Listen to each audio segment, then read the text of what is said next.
Buenas tardes a todos y a todas. Mi nombre es Andoni Lorenzo.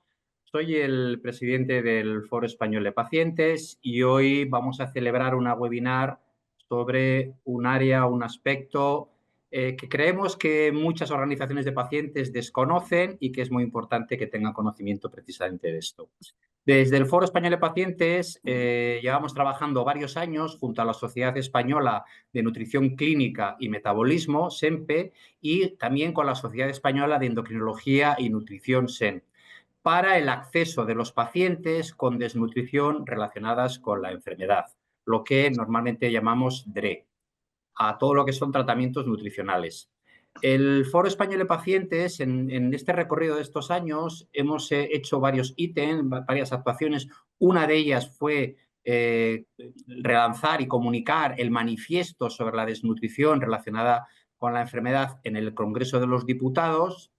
También hemos tenido varias reuniones con la Dirección General de Cartera Básica, con el señor César Hernández, y hemos elaborado varios documentos pues, precisamente para mejorar todo lo que es el abordaje de la desnutrición relacionada con la enfermedad.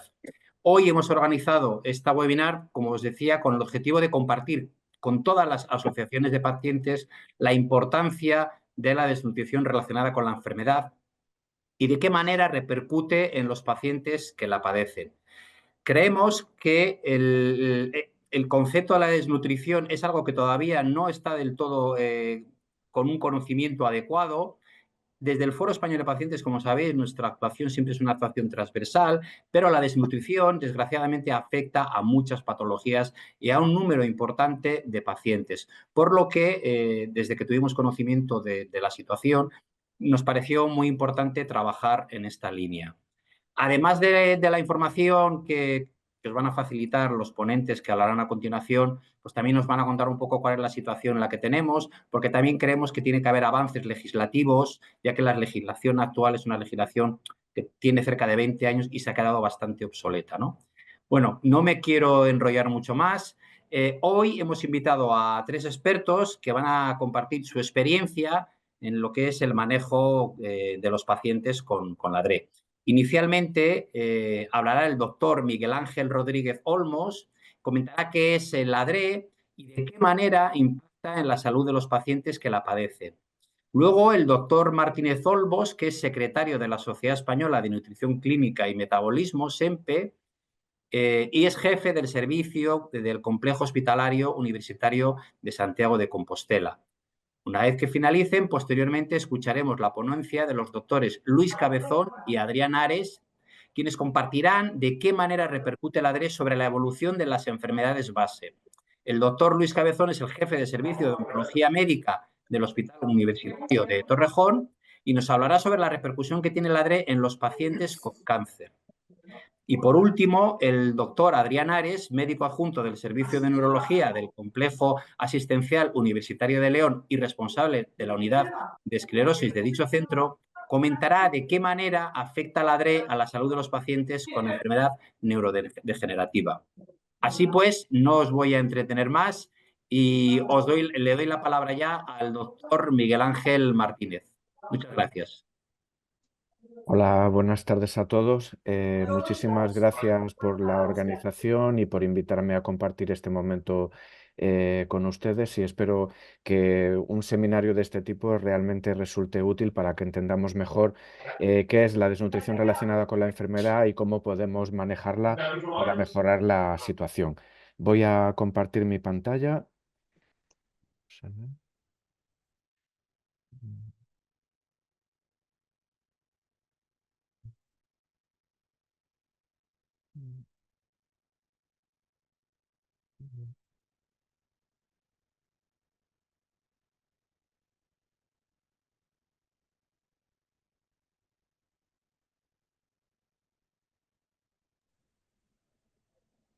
Ahora ya está. Pueden ver mi Perfecto, presentación. doctor. De acuerdo, muy bien. Bueno, pues tratando de centrar un poco el tema, lo primero que me gustaría decir es que todos los que trabajamos en el ámbito de la nutrición, lo que intentamos es tratar de romper este círculo vicioso que con frecuencia vemos, especialmente en las personas que tienen una enfermedad crónica o una enfermedad aguda que pueda verse potenciada por la desnutrición.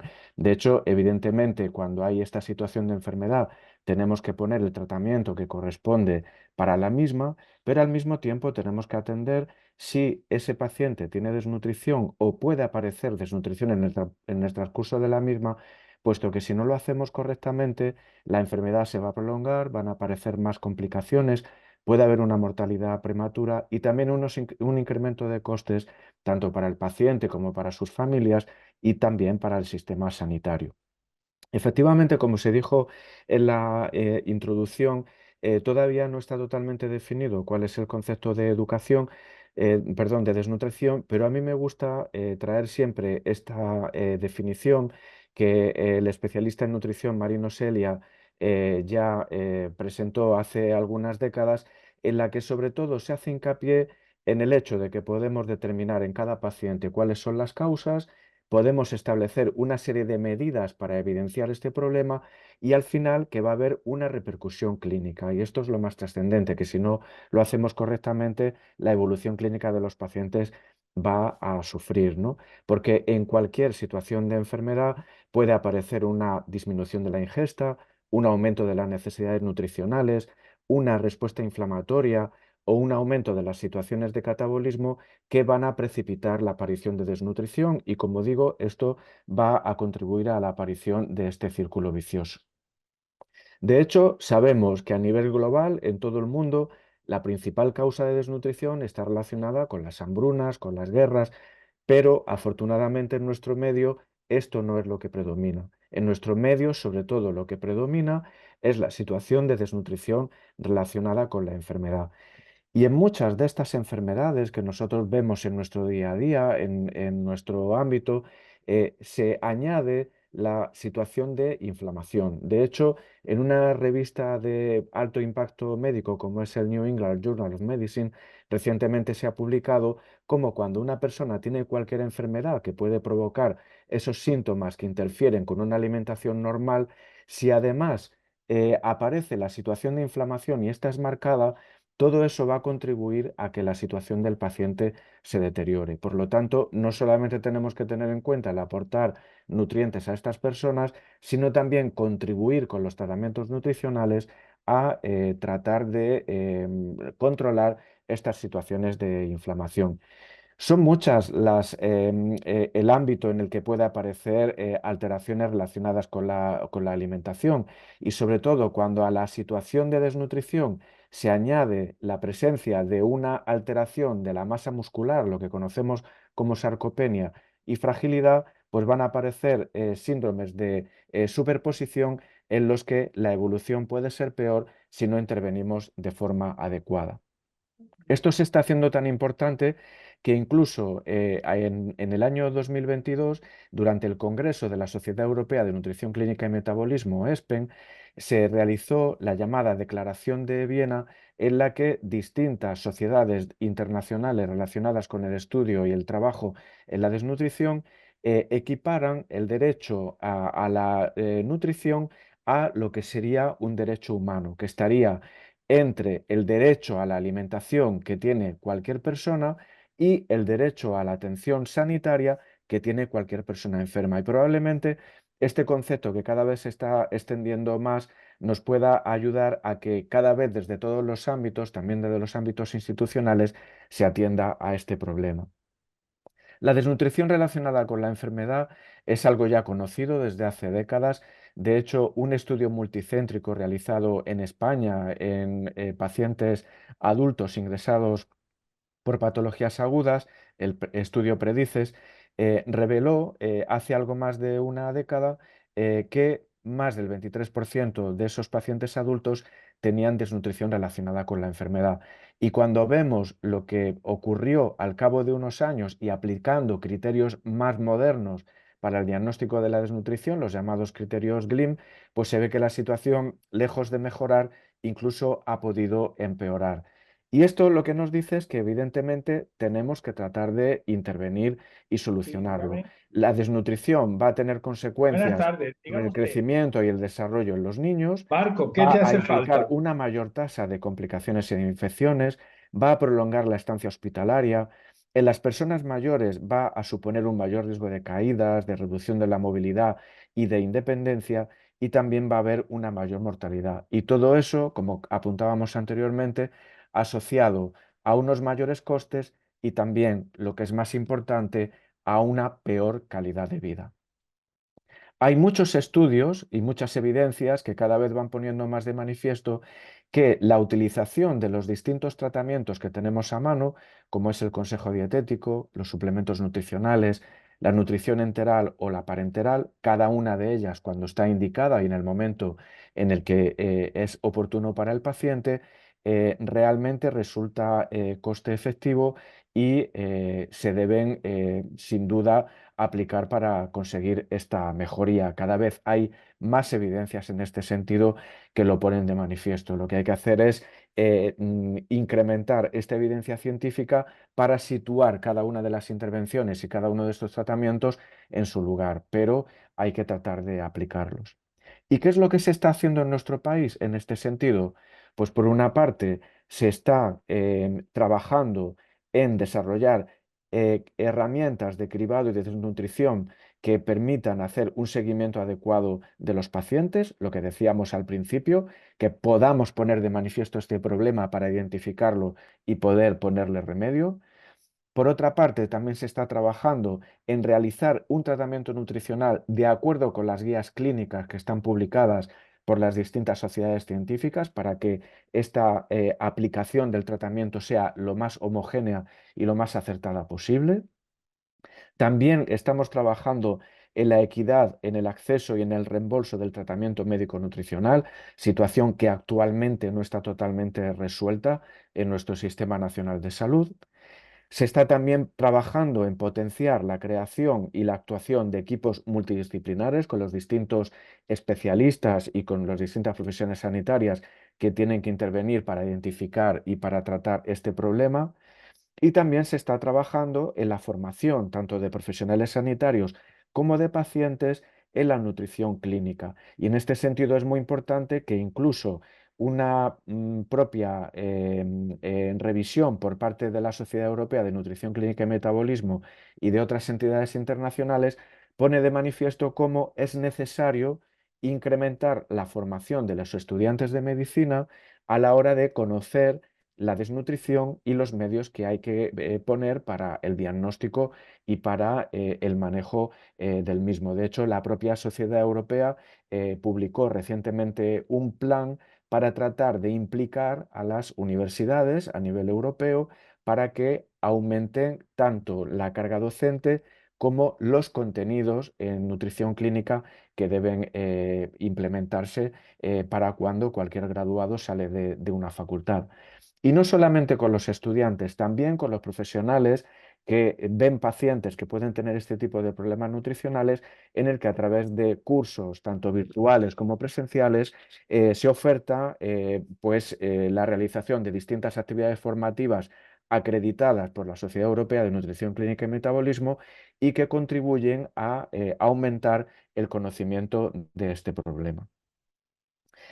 Desde luego, no solamente en cuanto a los profesionales, sino también en cuanto a los pacientes, a sus familiares y cuidadores. De hecho, el empoderamiento del paciente es un factor clave para optimizar el cuidado nutricional. Y en este sentido, pues también la propia Sociedad Europea de Nutrición Clínica y Metabolismo, junto con las sociedades nacionales, están trabajando en esto y buena prueba de ello es, por ejemplo, este webinar en el que estamos ahora mismo participando.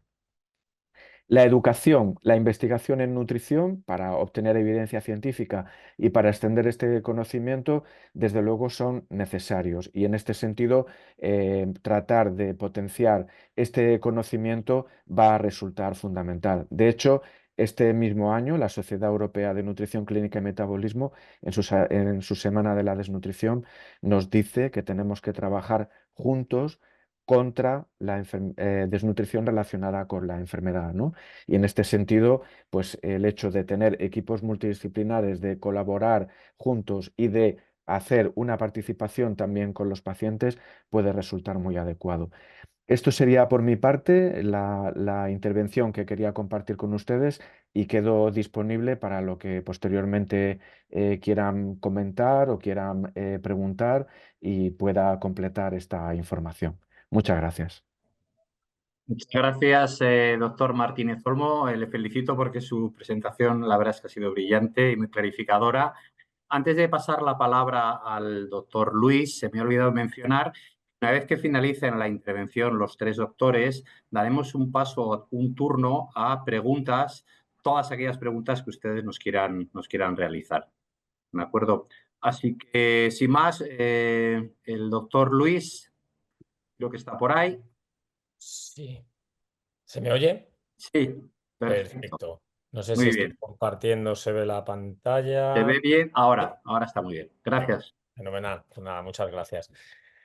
Bueno, pues nada, lo primero, bueno, presentarme. Soy Luis Cabezón, oncólogo y médico del Hospital de Torrejón, que está, bueno, pues al sureste de la ciudad de Madrid. Bueno, pues agradecer las palabras de Andoni y bueno, el poder estar aquí, que yo creo que es algo, bueno, pues muy enriquecedor, se aprende también mucho y yo creo que son foros, bueno, pues muy, muy necesarios, ¿no? Entonces, bueno, la parte que me toca a mí es hablar, espero estar a la altura del impacto de la desnutrición relacionada con la enfermedad, en este caso oncológica, ¿no? Que es lo que a mí me toca, ¿no?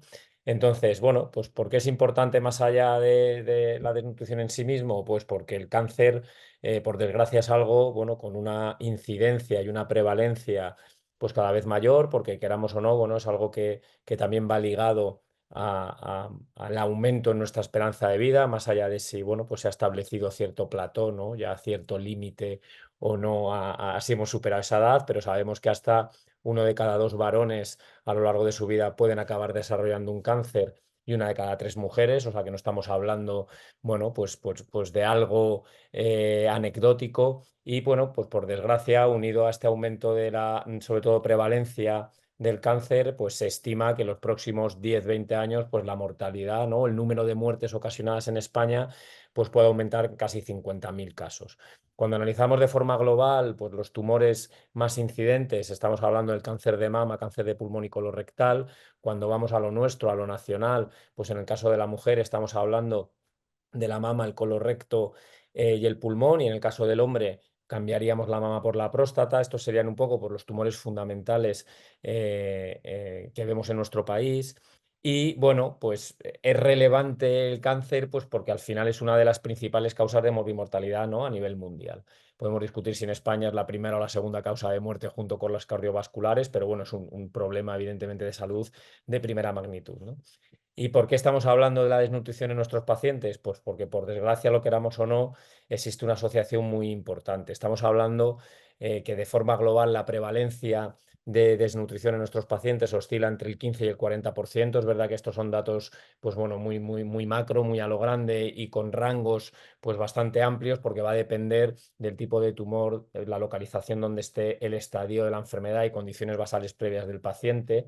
Y es más o menos fácil de entender que aquellos tumores que involucran todo el tracto digestivo, pues son tumores cuya, bueno, pues incidencia de desnutrición es más alta. Así que los tumores pues, esofágicos, los tumores digestivos altos, pues el cáncer de páncreas y luego tumores que tienen, bueno, pues al debut con una frecuencia mayor, una enfermedad metastásica, como puede ser, por ejemplo, el cáncer de pulmón, pues son los tipos de tumores que están más asociados a desnutrición.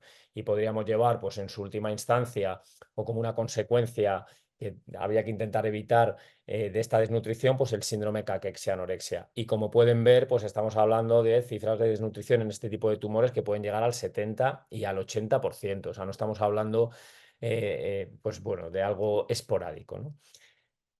Bueno, otra forma, y por qué es importante, aquí tienen, bueno, pues otra horquilla, otro rango en cuanto a la prevalencia, entre el 30, el 85%. Ya digo que tengamos una amplitud de estos rangos tan grande va a depender al final de todos estos matices, ¿no?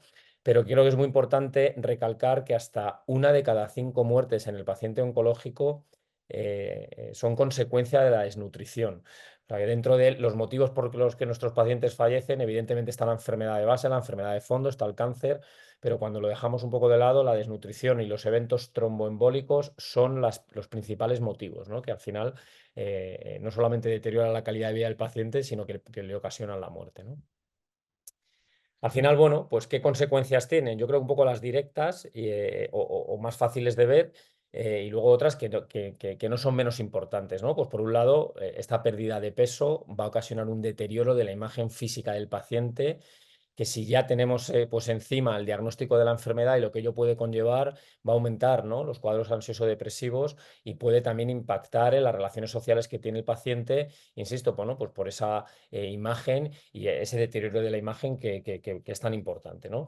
Luego, por otro lado, ocasiona astenia, una astenia que ya un cansancio que ya sumamos a la propia enfermedad y al propio tratamiento, nuestros tratamientos que por desgracia pues también la pueden aumentar, que eso acaba reduciendo la capacidad física del paciente y puede llegar a, bueno, a ocasionar que el autocuidado, ¿no?, el cuidado del paciente se vea afectado, ¿no? Hay astenias muy importantes que llegamos a ese nivel, ¿no? El grado de dependencia del paciente aumenta mucho. Y por supuesto esto acaba ocasionando un deterioro de la calidad de vida innegable, ¿no? Entonces, bueno, ¿cuáles son los motivos? Pues por desgracia hay muchos, ¿no? Como hemos dicho, yo creo que lo más fácil de ver es la propia enfermedad, sobre todo, ya digo, tumores digestivos, pues oye, es fácil de entender que si no me pasa bien la comida, tengo una disfagia, tengo un tumor en el esófago, pues voy a tener muy limitada la nutrición por un problema mecánico puro y duro, ¿no? Pero luego ya el propio cáncer y el propio sistema inmune intentando combatir ese tumor van a generar multitud de sustancias, bueno, más que estudiadas, bueno, muchas sustancias, interleuquinas, factores de crecimiento que van a ocasionar, por desgracia, pues bueno, un estado catabólico, un estado de consumo de muchísimos nutrientes que, bueno, en última instancia lo que acaba ocasionando, ¿no?, ese síndrome caquexia-anorexia, que evidentemente, aunque podemos poner muchas armas para intentar mejorar el estado nutricional, no se revierte solo con esto, ¿no?, que va un poquito más allá. Así que bueno, los motivos son muchos y esa tercera causa importante o pilar que también influye en la desnutrición del paciente oncológico son nuestros propios tratamientos, evidentemente pues, muy importantes para, bueno, pues combatir la enfermedad, pero que por desgracia lo ocasionan, ¿no? Pues desde la quimioterapia tradicional, las náuseas que puede ocasionar, los vómitos, las mucositis, la diarrea, el propio cansancio, bueno, que asocia la propia medicación hace que, bueno, que pueda empeorar este estado nutricional simplemente por nuestros tratamientos, ¿no? Ya no me meto tampoco en la radioterapia o la propia cirugía necesaria, pues que pues, bueno, altera mucho pues todo nuestro proceso de digestión. Y al final, esta desnutrición ya no solamente visto como la calidad de vida del paciente, la funcionalidad del paciente, que es algo crítico, sino que va a condicionar su propia supervivencia. O sea, tenemos multitud de, bueno, estudios en función del tumor, bueno, podemos discutir aquí pues, todo lo que queramos, pero que al final el paciente desnutrido tolera mejor, o sea, tolera peor el tratamiento sistémico, no solamente el tratamiento que se pone desde oncología médica, sino desde oncología radioterápica, hay mayor riesgo de infecciones, hay mayor riesgo de complicaciones postquirúrgicas, bueno, pues la cicatrización, los riesgos de sangrado, alteración de la coagulación, y además sabemos que aumenta la duración de los ingresos y la tasa de reingresos de los pacientes. Y esto está demostrado, ¿no? Y al final, tanto si lo vemos desde un punto de vista únicamente económico de direcciones médicas y de gerencia, como lo importante desde el paciente, tiene un claro impacto. Es decir, esto va a aumentar los costes. Si hago un análisis únicamente económico, hay mayor estancia hospitalaria y mayor necesidad de tratamiento de soporte, que muchos podemos discutir que sean baratos, pues el manejo del dolor, pero otros son muy caros, antibióticos potentes, bueno, ya digo, mucho soporte y un día de ingresos muy caro para la sanidad. Y por supuesto directo para los pacientes, ¿no? Pues bueno, pues la astenia, la sarcopenia que ocasiona, la inmunodepresión que ocasiona la desnutrición, el aumento de la mortalidad, puede comprometer la supervivencia. Bueno, como he comentado, pues yo creo que es un impacto claro, ¿no? Y al final, esto redunda en dos cosas. Lo primero, que puede condicionar nuestro propio tratamiento. Está demostrado que el paciente desnutrido, la tasa de interrupción de tratamientos, pues, ya no solamente que dan más tiempo de vida al paciente, sino tratamientos curativos. El hecho de tener que parar el tratamiento, y uno de los motivos puede ser la desnutrición, va a repercutir en su supervivencia. Y dos, por supuesto, calidad de vida. Claramente empeora la calidad de vida. Estos son estudios más en pacientes con tumores de cabeza y cuello, en el que probablemente el tratamiento de quimio, radioterapia es el que más se puede ver condicionado con una intención curativa, pero bueno, tenemos datos en otros tumores, ¿no?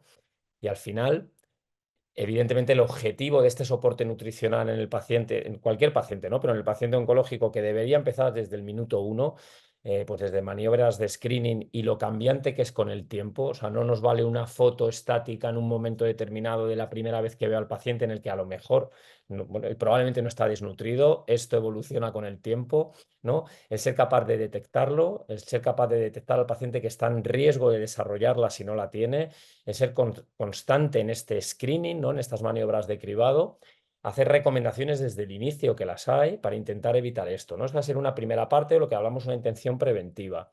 Luego, bueno, pues ya la tenemos, vamos a intentar revertir en parte esta desnutrición, mitigarla. Para esto tenemos, bueno, pues multitud de cosas, ¿no?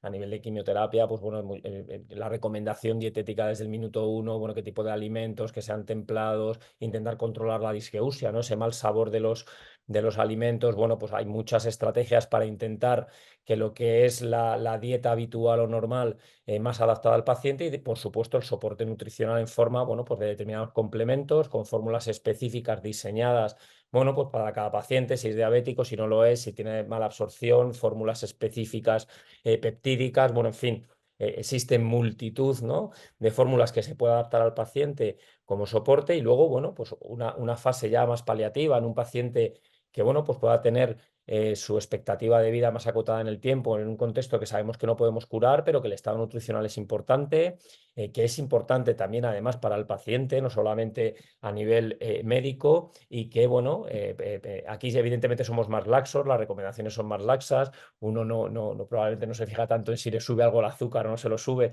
porque estamos hablando de otro contexto, pero que es también muy importante, ¿no? El aspecto nutricional. Así que, para concluir y no irme en tiempos y poder luego debatirla, son 3 conclusiones o reflexiones para compartir. Lo primero, que la prevalencia de desnutrición en el paciente oncológico es muy alta, entre el 30 y el 50%, siendo incluso mayor en estadios avanzados y en determinadas localizaciones.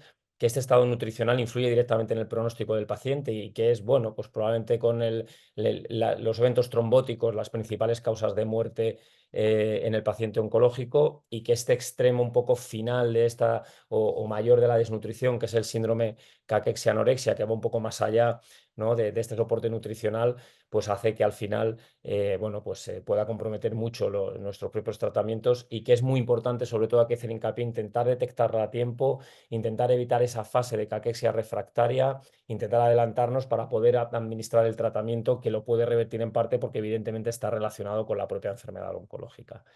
Así que, bueno, muchas gracias, y bueno, luego debatimos. Muy bien, muchas gracias, doctor.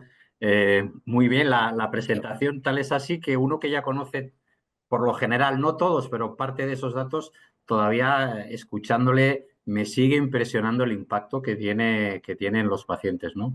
Así que enhorabuena, y vamos a pasar ya al siguiente ponente, al doctor Adrián Ares. Creo que está por ahí. La presentación ya la veo. Hola, buenas tardes. Buenas tardes. Creo que ya A ver estoy si compartiendo la presentación. eso es. La ven correctamente, ¿verdad? Sí, sí, ahora. Perfecto. Muy bien. Bueno, Adelante, doctor. me presento yo también. Yo soy Adrián Ares, soy neurólogo en el Complejo Asistencial Universitario de León, y probablemente es prudente, dado que la neurología quizá no es de las especialidades más famosas, pues empezar explicando qué es, ¿no? Y es aquella rama de la medicina que se dedica, como saben, al estudio y tratamiento de los trastornos del sistema nervioso. El sistema nervioso es algo muy amplio que incluye no solamente el sistema nervioso central, el cerebro y la médula espinal, sino también el sistema nervioso periférico, que incluye los nervios, la unión neuromuscular y los músculos. ¿Y de qué estamos hablando? ¿De qué tipo de enfermedades estamos hablando cuando hablamos de enfermedades neurológicas? Pues hablamos de problemas tan relevantes como, por ejemplo, los ictus, segunda causa de muerte en nuestro país. El grupo de las enfermedades neurodegenerativas, probablemente la gran epidemia que viene para las próximas décadas, muy ligadas al proceso de envejecimiento. Ahí incluimos enfermedades tan frecuentes como la enfermedad de Alzheimer y otras demencias, la enfermedad de Parkinson y otros trastornos del movimiento, una enfermedad poco frecuente, pero más conocida desde el punto de vista social, como es la ELA, la esclerosis lateral amiotrófica.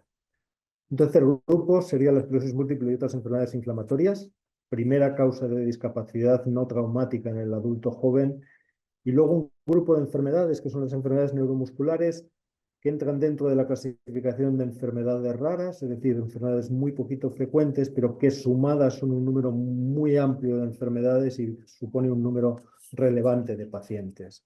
¿Y por qué son importantes las enfermedades neurológicas? Estas tres razones son claras y claves. La primera, la alta prevalencia.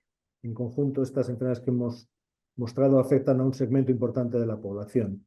Segundo, que van ligadas al proceso de envejecimiento de esta, es decir, y como cada vez vivimos más, cada vez la pirámide poblacional se está invirtiendo, hay más mayores en nuestra sociedad, pues la frecuencia de enfermedades neurológicas aumenta. Y en tercer lugar, el impacto que tienen, por un lado, en la supervivencia y por otro lado, en la calidad de vida de los pacientes.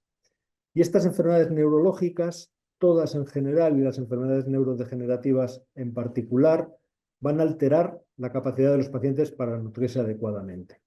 Esto ocurre porque se genera un desequilibrio, un desbalance entre dos problemas. Por un lado, estas enfermedades van a dificultar el acceso al alimento, la ingesta y la devolución, pero por otro lado también van a aumentar los requerimientos nutricionales. Y si estamos en una situación en la cual, por un lado, la enfermedad nos pide más, es decir, necesitamos aportar más y al mismo tiempo genera una dificultad para dar ese aporte, pues lógicamente la consecuencia evidente es la desnutrición relacionada con la enfermedad, en este caso con las enfermedades neurológicas. Esta foto es la foto de un paciente, Jordi Sabaté, es un paciente con esclerosis lateral amiotrófica, con ELA, que es muy activo en redes. Yo le pedí permiso para utilizar su imagen y me lo dio. Y es una imagen paradigmática del problema que estamos hablando. La ELA es una enfermedad que genera un aumento importante de los requerimientos nutricionales y al mismo tiempo va a producir disfagia y va a hacer que el paciente tenga mucha dificultad para alimentarse y eso hace que se produzca una pérdida de peso importante, una desnutrición. Esa desnutrición va a empeorar el pronóstico de los pacientes con enfermedades neurológicas, no solo con ELA, sino en cualquier enfermedad neurológica. El hecho de que el paciente esté desnutrido o se desnutra durante el desarrollo de la enfermedad va a empeorar su pronóstico, va a hacer que viva menos tiempo y el tiempo que lo viva peor. Y al revés, el tratamiento médico-nutricional mejora el pronóstico y la calidad de vida de los pacientes con enfermedades neurológicas. Por tanto, tenemos una obligación indiscutible de garantizar ese tratamiento médico-nutricional óptimo para conseguir que nuestros pacientes vivan más tiempo y lo hagan en mejores condiciones. Y esta es la idea que intentaba transmitir nuevamente Jordi cuando se hizo esta foto. Cuando llevaba 10 años de evolución de enfermedad, gracias a los cuidados médicos, gracias al soporte ventilatorio y sobre todo, gracias al soporte nutricional, ha sido capaz de sobrellevar una enfermedad tan dramática como la ELA, en la cual la supervivencia media está entre 2 y 5 años desde el momento del diagnóstico, durante un periodo de tiempo mucho más prolongado. Este es un ejemplo muy espectacular, pero este es un problema, el de la desnutrición relacionada con la enfermedad neurológica, que vemos en muchos de nuestros pacientes y que lógicamente necesitan una solución, una ayuda por nuestra parte. Y eso es todo. Muchísimas gracias. Muchísimas gracias, doctor Adrián. Pues si les parece, empezamos con el espacio de preguntas de los asistentes. ¿Alguien tiene alguna pregunta?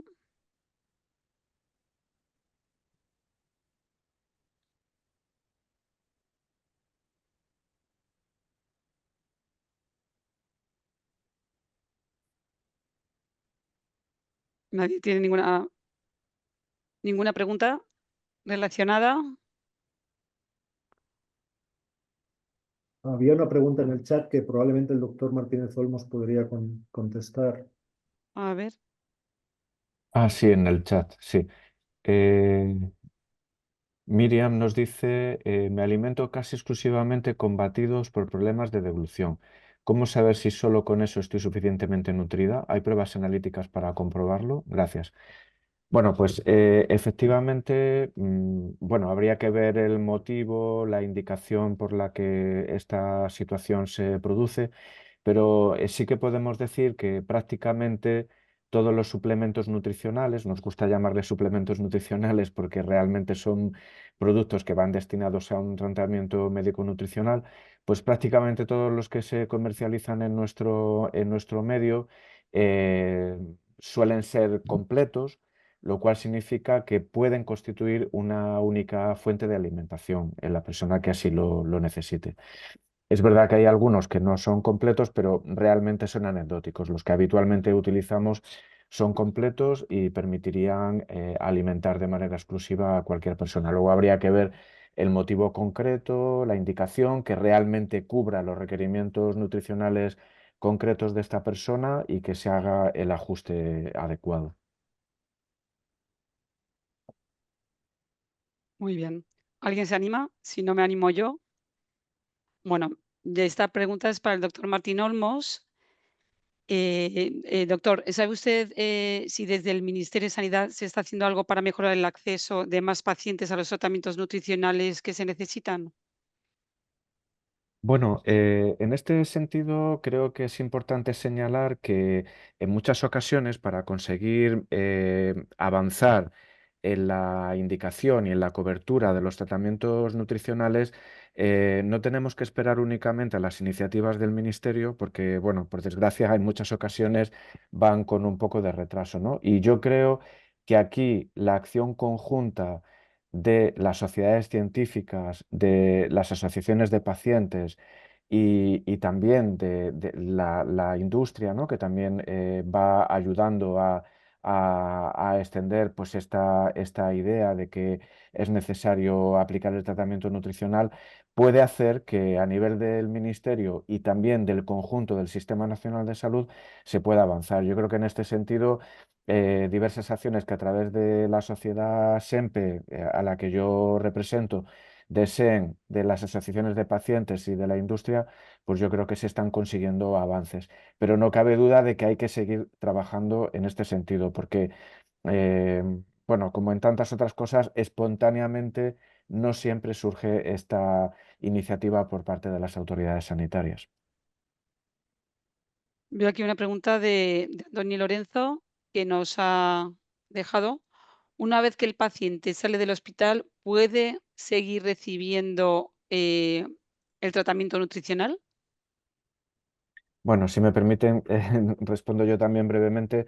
Efectivamente es lo que conocemos como nutrición domiciliaria y de acuerdo con la normativa ministerial que posteriormente es desarrollada por cada comunidad autónoma, en determinadas situaciones, en determinadas indicaciones, pues esto es posible hacerlo financiado por el Sistema Nacional de Salud.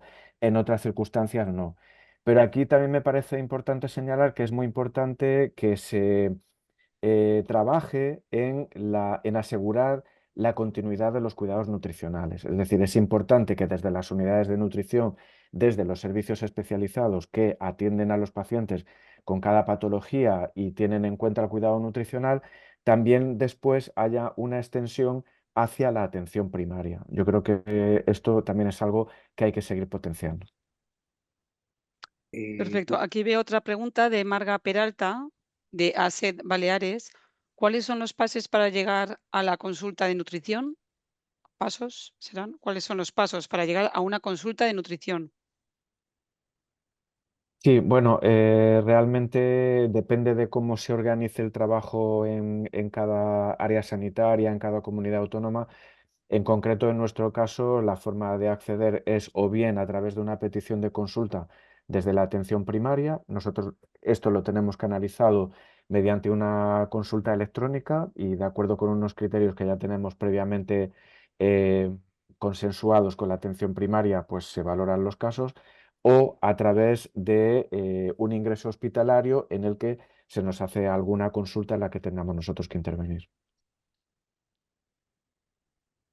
Bueno, una pregunta para el doctor Cabezón.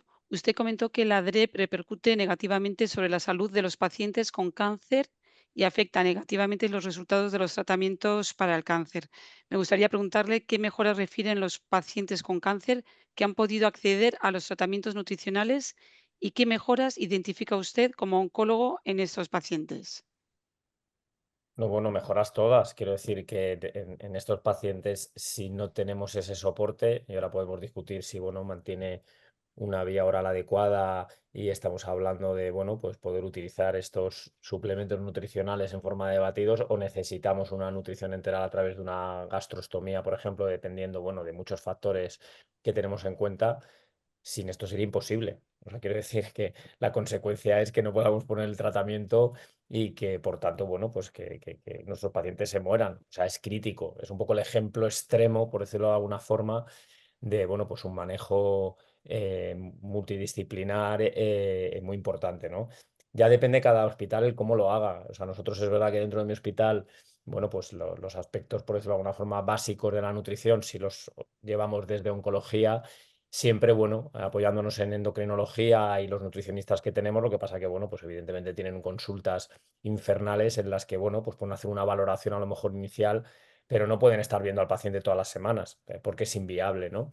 Entonces, todo lo que requiere, pues bueno, una nutrición más compleja, una nutrición a través de gastrostomías, los coordinamos a través de ello y el paciente que no requiere, pues a lo mejor un manejo más fino, lo hacemos nosotros desde el minuto uno y evidentemente tenemos la, bueno, no sé si decir suerte, sino pocas trabas burocráticas para la hora de, bueno, pues prescribir este tipo de nutrición, que no haya problema, ¿no? A la hora de pues la autorización justificándolo, ¿no? O sea, que eso es más o menos inmediato, no tenemos ahí una pérdida de tiempo. Entonces es importante y es importante desde el minuto uno y la prevención, que también hay, bueno, puede que ahí puedes tener más problemas, ¿no? El manejar el dolor, el intentar tratar la mucositis desde el primer minuto. Muchos pacientes al final, bueno, pues también está limitada su ingesta porque les duele cada vez que comen, ¿no? Pues eso, tengo que optimizar una analgesia en condiciones para intentar que esto sea un problema. O sea, son muchos los factores que hay que tener en cuenta, pero es crítico. O sea, es decir, sin esto todos los pacientes se nos complican, sino la tasa de neutropenia, ¿no? De que bajen las defensas, de que se puedan infectar. Es que es un largo etcétera de todas las consecuencias que puede tener. Y fuera de ese paciente, que sería un poco el extremo de cuidado, pues por supuesto, ¿no? A lo mejor es algo menos complejo, pero bueno, pacientes con cáncer de páncreas, con fórmulas cuando hay una insuficiencia pancreática exocrina, ¿no? El páncreas tiene su función, pues muchos pacientes operados o no, si están operados, pues con mayor motivo, no pueden absorber bien los nutrientes, sobre todo las grasas, y bueno, requieren a veces fórmulas especiales que favorezcan precisamente la absorción de estos nutrientes. Bueno, pues se van adaptando y pues en muchos casos somos capaces de complementar, ¿no? En estos casos, complementar la dieta que pueda tener porque nos quedamos, es insuficiente, ¿no? Un número de calorías que no es el suficiente, bueno, alteraciones hidroelectrolíticas, así que es muy importante, vamos, o sea, las consecuencias, bueno, pues llegar a ser tremendas, sí. Una pregunta para el doctor Ares. ¿Podría comentar qué limitaciones existen actualmente para que los pacientes con enfermedades neurodegenerativas puedan acceder a los tratamientos nutricionales en el domicilio? Realmente el problema es muy diferente dependiendo de la comunidad autónoma en la que viva el paciente, ¿no? Las posibilidades de soporte nutricional son diferentes según la comunidad en la que residen. En general, en fases muy iniciales de la enfermedad, sobre todo en las enfermedades neurodegenerativas, en las cuales no existe una clara disfagia, pero sí un aumento de los requerimientos nutricionales que no se puede cubrir de manera simple, pueden existir ciertas dificultades para la prescripción de suplementos nutricionales, especialmente en algunos entornos. Gracias. Aquí hay otra pregunta. Me gustaría saber si mejorará y se concienciarán de que los inspectores visen más tratamientos en pacientes con desnutrición, porque actualmente hay comunidades que no visan la nutrición. Bueno, esto es un comentario, más que una Bueno, pregunta. sí, bueno, de todas maneras, sí me gustaría precisar, si me lo permiten, que, bueno, claro, ahí hay mucho trabajo que hacer todavía y yo creo que si el marco normativo mejora y puede incluir de una manera más clara algunas indicaciones que ahora mismo no están incluidas en todas las comunidades autónomas, pues desaparecerán estas trabas y estas inequidades, ¿no? Porque lo que no puede es depender de dónde viva cada uno, el tener acceso o no a un tratamiento nutricional que está demostrado que es necesario. O sea que en eso tenemos que seguir trabajando, sí. Pues perfecto, pues lo que decía ella, es lo que quería comentar, que si mejorará. Perfecto. Y ya una pregunta está, pues mía, personal, como directora del Foro para Todos, ¿de qué manera podemos colaborar las asociaciones de pacientes para mejorar la situación actual? No el foro, porque ya pues está apoyando el resto de asociaciones de pacientes. Bueno, no sé si quiere hablar alguien, bueno, me lanzo. A ver, yo creo que la fuerza que pueden hacer los pacientes es muy importante. O sea, yo creo que es crítico un poco en la ayuda para cambiar, bueno, pues cosas que pensamos que podrían mejorar, ¿no? Y le pongo un ejemplo de cosas a lo mejor, bueno, más directas nuestras, que es, la verdad es que es flagrante que tenga que ser así. Al final, por poner un ejemplo, uno de los medicamentos que han tenido un impacto muy importante en el beneficio de los pacientes oncológicos en cáncer de mama, que bueno, pues sabemos que hay un decalaje en España. Desde que tenemos un fármaco que tiene un ensayo clínico que puede utilizar, que ha demostrado un beneficio claro en esa patología y que la agencia europea lo adopta y sale ya en ficha técnica. Sobre el papel, tienen que pasar menos de 180 días desde esa decisión de la EMA para que en los países miembros tenga ya un precio y se pueda utilizar, ¿no? Bueno, pues en España los últimos datos estamos en torno a 600 días desde que eso ocurre hasta que tiene precio de reembolso en nuestro país. La verdad es que es bastante vergonzoso y habrá que ir caso a caso, pero bueno, esto habría que intentar evitarlo. Y gracias a asociaciones de pacientes, por poner este ejemplo, uno de estos fármacos que yo le digo, pues se acabó aprobando en 2 meses, ¿no? Es muy triste que tenga que depender de estas cosas o de lo mediático que sea una causa concreta para acelerar esto, porque podemos discutir por qué una paciente con cáncer de mama tiene más derecho que un paciente con ELA o que un paciente, es decir, no es así. Entonces, creo que hay que hacer fuerza, creo que se puede hacer mucha fuerza de las asociaciones de pacientes y creo que tenemos que ir todos a una. O sea, que creo que es un papel muy importante y que tiene peso, que sí que puede influir, ¿no? Totalmente de acuerdo. ¿Alguna otra pregunta o algún comentario que quieran hacer el doctor Martínez o el doctor Ares? Bueno, yo quería apoyar lo que acaba de comentar el doctor Cabezón porque estoy totalmente de acuerdo y de hecho mi experiencia es que en muchas ocasiones los oídos de la administración están más abiertos a las reivindicaciones de las asociaciones de pacientes, incluso a veces que los de las sociedades científicas. Lo que sí, entonces claro, yo creo que cada uno tiene su papel y evidentemente hay que ejercerlo, pero me parece también muy importante que estando todos en el Después te la mismo leo, barco, ¿no? ¿Tienen que de saber? alguna manera, pues La última terminal que tengo que yo. el tema de cómo plantear las Luego, cosas sí que debería surgir de un diálogo, tanto desde la parte científica como de la parte de asociaciones de pacientes, para ir en un mismo sentido. Cada uno va a tener su papel, cada uno va a tener sus métodos, pero debemos hablar el mismo lenguaje. Por eso me parece muy importante que haya este tipo de encuentros. Totalmente de Estupendo. acuerdo, totalmente de acuerdo.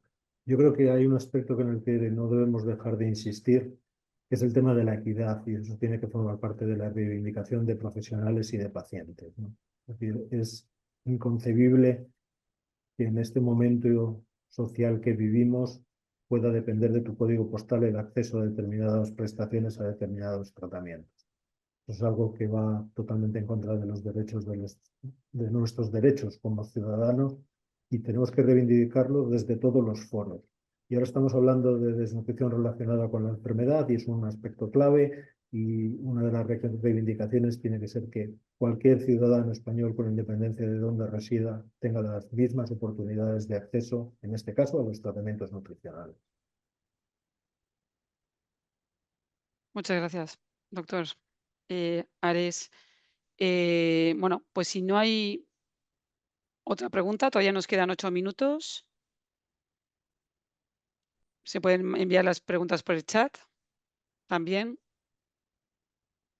Bueno, pues dar las gracias al doctor Cabezón, al doctor Ares y al doctor Martínez por todas sus exposiciones, por explicárnoslo tan bien y también agradecer el interés y la asistencia de todos los asistentes. Han asistido hasta 34 personas.